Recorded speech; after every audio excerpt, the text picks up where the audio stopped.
Antikytherea Mechanism. In the year 1900, on the sun-drenched island of Crete, Greece, a group of 5 scholars gathered in a dimly lit room of a grand villa overlooking the azure sea.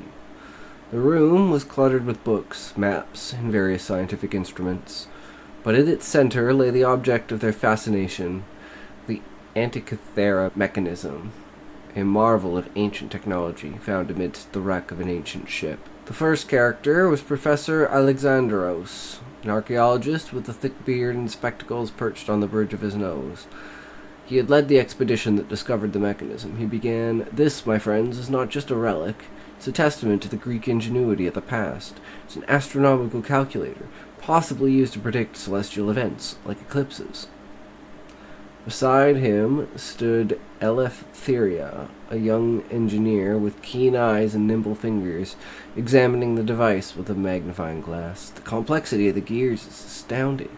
If we can understand this, we might recreate its functions like a clock, but for the heavens. Next was Nikolios, a historian with a flair for dramatic storytelling. Imagine this device in the hands of Archimedes or Hippocrates. He could have been used to guide ships, to time religious festivals. We're looking at the pinnacle of Hellenistic science. Yanis, the mathematician, with chalk-stained fingers, was scribbling equations on a nearby chalkboard. The gear ratios, we must study them. If we can decode these, we could reconstruct not just the function, but the philosophy behind its design. It's not merely mechanical, it's philosophical. Finally, there was Sophia, the linguist, who had been silent until now, examining an inscription on the side of the mechanism. Here, there's writing. It's in Greek, but archaic. It might give us clues on its origin or intended use. Perhaps it was an educational tool for the elite.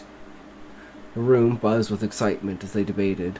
Eleftheria suggested, "Let's start by making a model. We'll need to craft gears with precision, study the movement of the stars, and perhaps, with modern metallurgy, we could surpass even the ancients."